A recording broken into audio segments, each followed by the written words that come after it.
afternoon and welcome to CEC Gurukul lecture. In continuation with the series on sociological research method, in today's lecture we are going to discuss on objectivity in the social science, and for this we will make reference to rules of sociological method written by Emile Durkheim.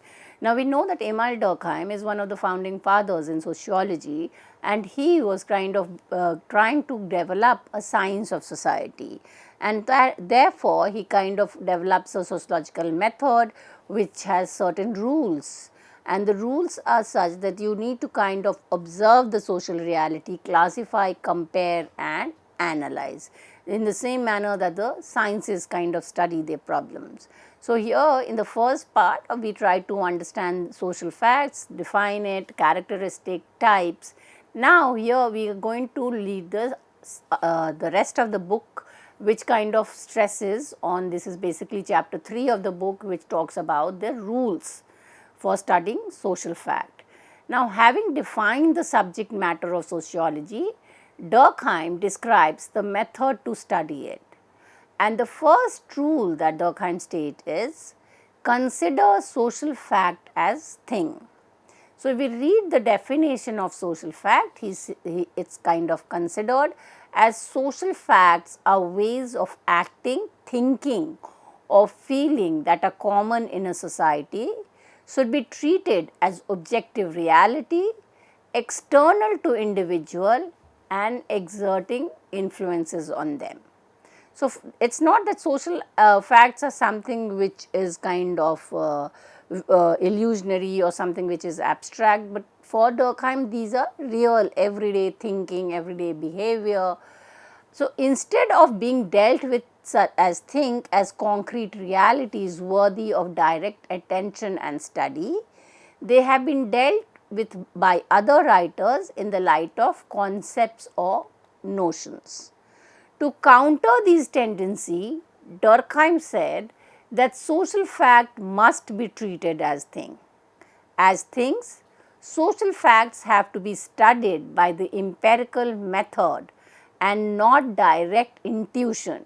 So, he says that you should not have any kind of a notion, any intuition or any common what kind of assumptions.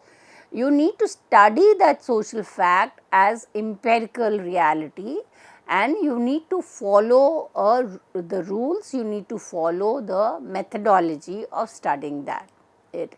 So, they cannot be modified by a simple effort of the will. So, when we study social fact as thing, he says following 3 rules have to be followed, have to be kept in mind in order to achieve objectivity. Keep in mind that he is trying to develop a method which is objective. So, there is no place for bias, emotions, intuitions, and he is saying how would you do this? How will you be objective in your research? This you can do by following these 3 rules.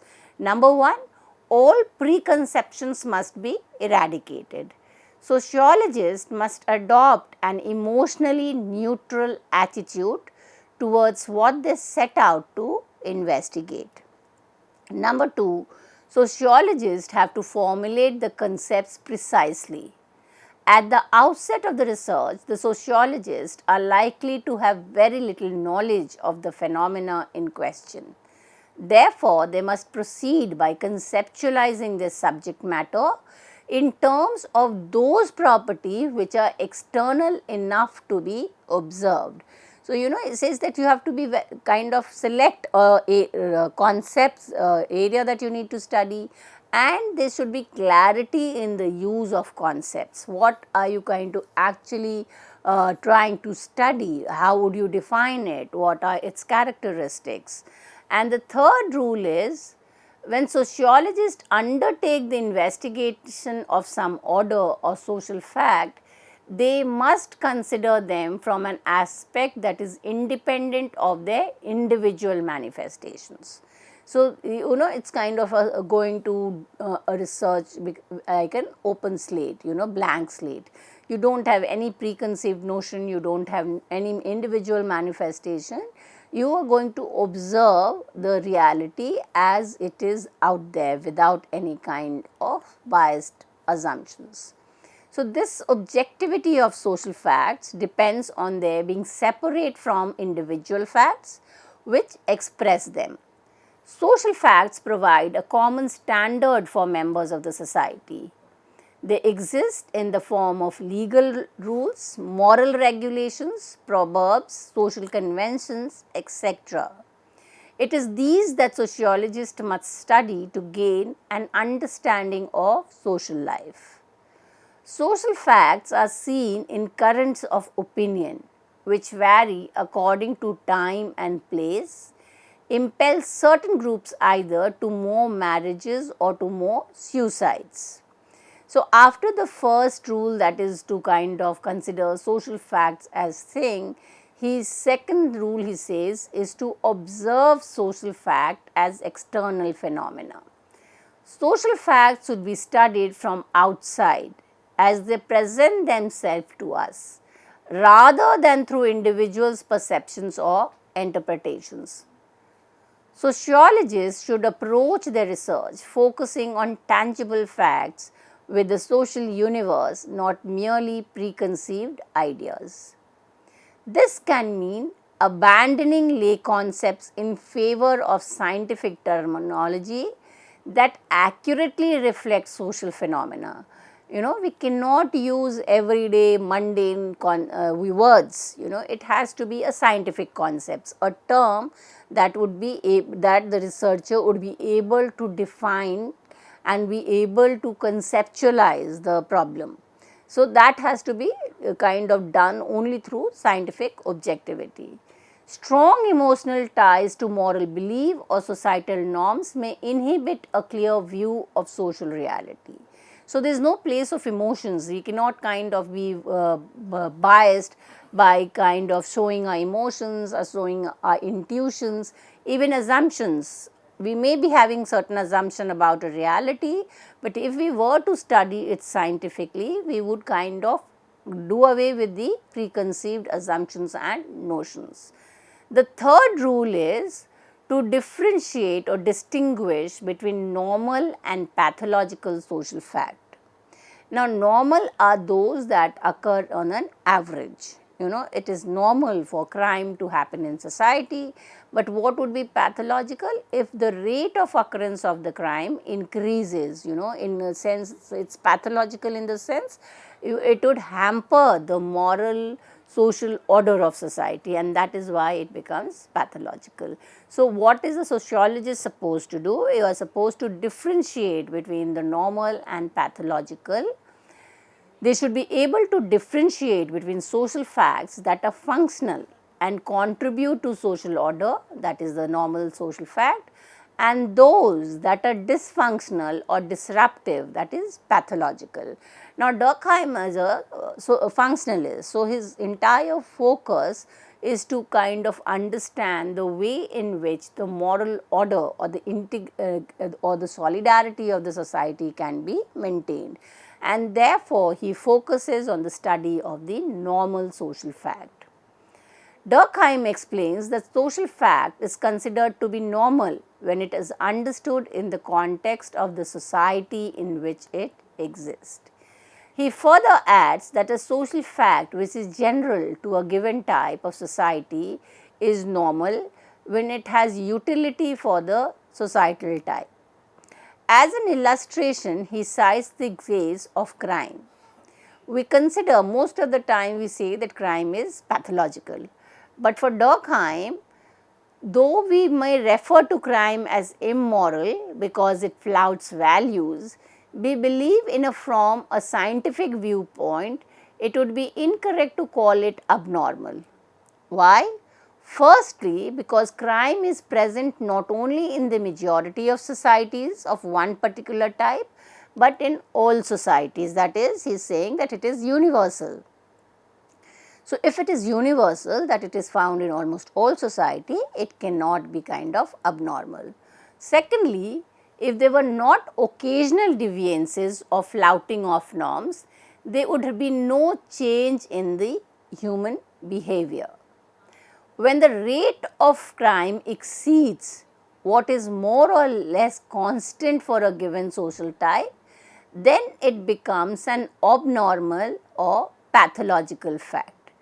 So, similarly, using the same criteria, suicide is normal social fact, though it may be regarded as wrong or immoral because it goes against a set of values that make preservation of life absolute. But the sudden rise in suicide rate in Western Europe during the 19th century was a cause of concern for Durkheim, and one of the reasons why he decided to study this phenomena.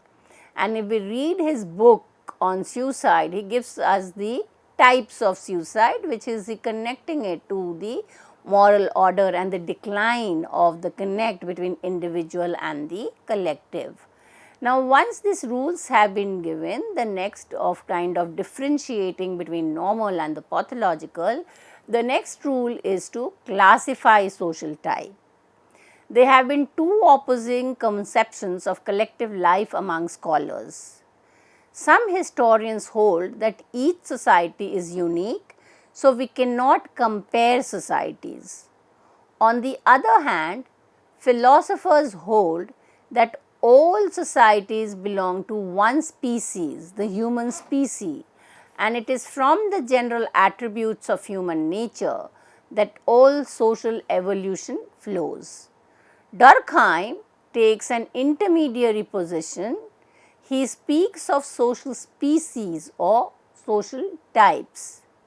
Though there is so much of diversity in social fact, it does not mean that they cannot be treated scientifically, compared, classified and explained. So, that is what he is saying, that there is lot of variation in the social fact. There is not just only one which is found in every society, but that does not imply that we cannot study it scientifically. What do we do is that we classify the social fact in different society, we compare it and then explain.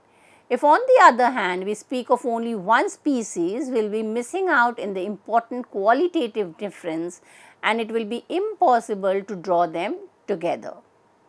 Now, he also gives us the rules for classification. How do we classify the society? Classification of societies into type is an important step towards explanation as problem, and their explanation will differ for each type. It is also needed to decide whether a social fact is normal or abnormal. Since a social fact is normal or abnormal only in relation to a given social type. So, when he is talking about this type classification, he uses the term social morphology for the classification of social types. Durkheim wants societies to be classified according to their degree of organization, taking as a basis the perfectly simple society or the society of one segment like the horde. Hordes combine to form aggregates which one could call simple polysegmental. These combine to form polysegmental societies, simply compounded. The next rule is the rule for the explanation of social fact. There are two approaches which may be used in explanation of social fact, the causal and the functional. Why is the first? So, the first, that is causal, is in terms of explaining why the social phenomena in question exist.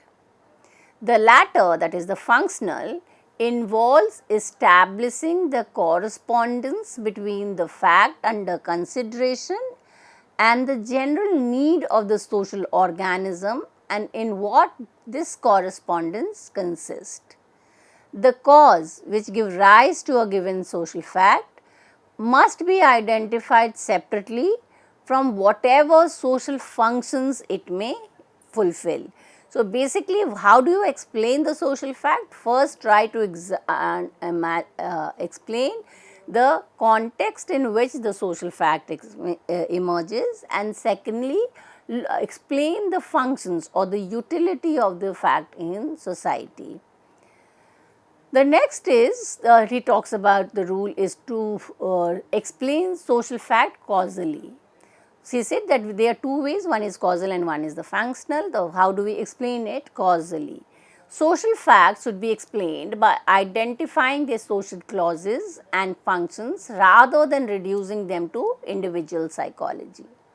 So, the second question of how. Having distinguished from two approaches to explain social fact, Durkheim's next concern is to determine the method by which they may be developed. The nature of social fact determines method of explaining these facts. Since the subject matter of sociology has a social character, and what does he mean when he says social character? Social for Durkheim is basically synonymous to collective. He says whenever there is a kind of an aggregate of individual, it is a collective, it is social, or it is kind of representing a society. So, the collective in nature, the explanation should also have a social character. Now, if we are studying something which is social, we cannot give a psychological or a political or a philosophical explanation. So, if you are trying to understand a social fact, the explanation should also be social, that it should have a social character. Now, when we look into the social character or collective, it is important to understand the debate or the divide between individual versus society. So, Durkheim draws a sharp line between individual and society. Society is a separate reality from individuals who compose it. It has its own characteristic. There exists a line between psychology and sociology. So, psychology is more about individual behavior, it is more about the mental reaction of individuals towards certain conditions or stimuli, whereas sociology are not interested in the individual behavior, they are more interested in the society, how the society responds or how the society kind of undergoes change. So, any attempt to explain social fact directly in terms of individual characteristic or in terms of psychology would make the explanation false. It would not be the sociological study, it would be rather a psychological study. So, therefore, in the case of causal explanation, the determining cause of social facts should be sought among the social facts preceding it and not among the state of the individual consciousness. That is, if you were to understand the social reality, say at the present, you would have to look at that reality as it existed in the society in the past and how it would kind of continue or changes that could take place, not in terms of how individuals are responding to that. So, this when we look into the discourse in terms of the knowledge building, Durkheim's focus was on the collective. He was kind of looking only to study the society, and for this he kind of talks about the comparative method. So, if we look into objectivity and social sciences, we have seen that it creates certain rules for observation of fact. It classifies the social fact, and then we need to kind of have a comparative method to study or to compare the facts of one society with the other. So, this is the final point about Durkheim's logic of explanation in his stress upon the comparative nature of social sciences. To show that a given fact is the cause of another, we have to compare cases in which they are simultaneously present or absent to see if the variation they present in these different combinations of circumstances indicate the one depends on the other. Since sociologists normally do not conduct laboratory controlled experiment, so we do not have an lab with equipments, and why is it called controlled? Because the study is kind of limited to the findings of the experiments done in the particular lab at a particular time. So, sociologists, the entire society is the lab, and you do not have a controlled study. It is kind of not possible to study the entire society at one particular point of time at one space. So, so the study reports facts or go to the field and observe social fact which have been spontaneously produced. They use the method of indirect experiment or the comparative method.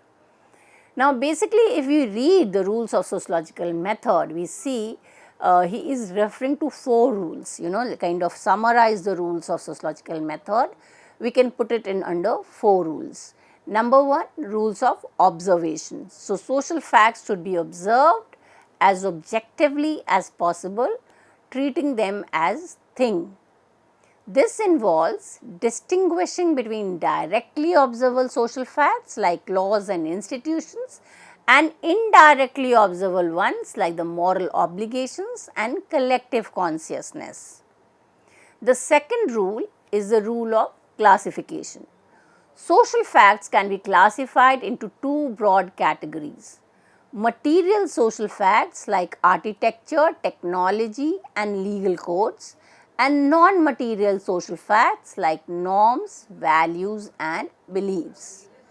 Material social facts are tangible and can be observed directly, while non-material social facts are more abstract and influence behavior through shared understanding and expectations.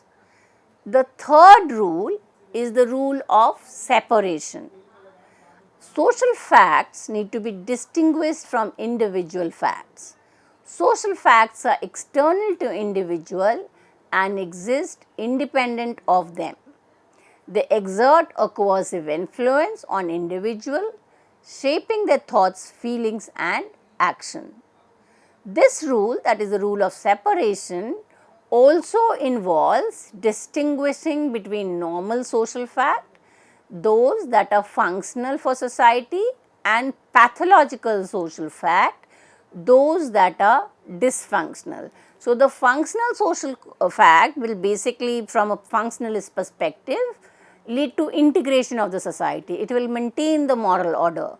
And pathological, we need to kind of have a conflict perspective where it could have a kind of cause of difference, it could be a cause of exploitation, and therefore certain kind of dysfunctions arises in society.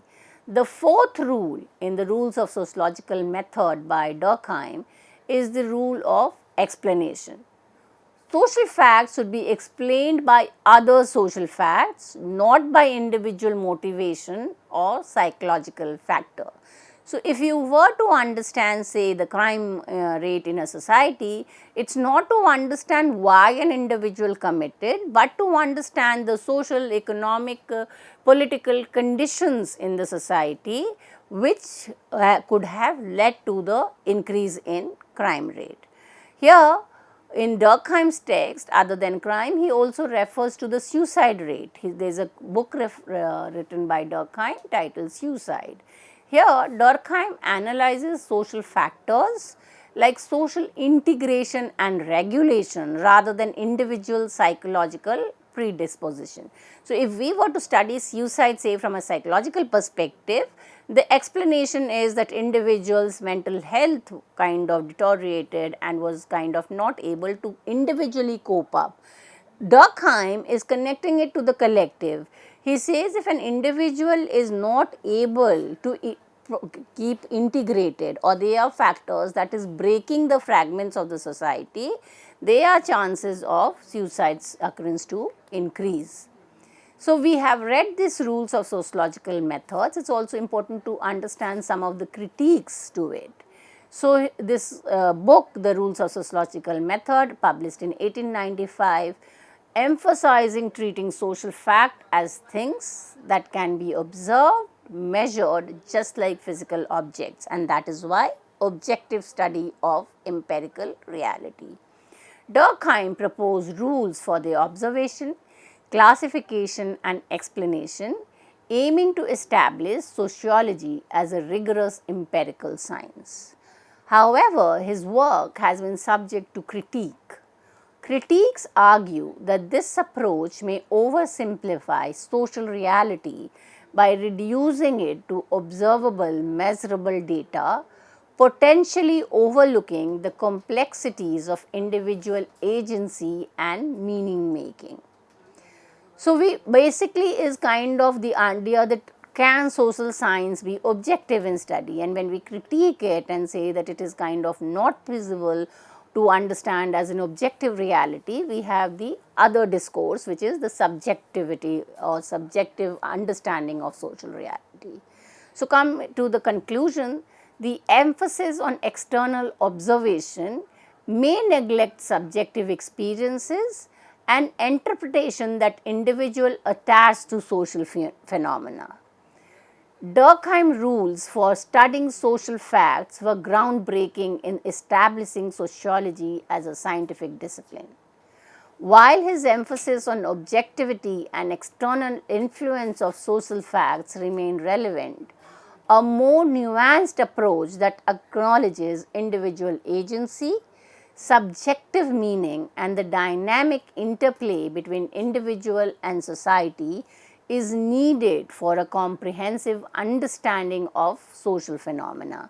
So, therefore, after kind of having this positive approach, we have the interpretative approach, the symbolic interactionism, and the subjective and symbolic interactionist approach would argue that we cannot understand society in terms of an experiment. It is an open reality and the meaning attaches changes. So, there has to be an emphasis on emotions, subjective feeling, and that is why the positivist approach kind of started being critiqued. With this, I come to an end of this lecture. Thank you.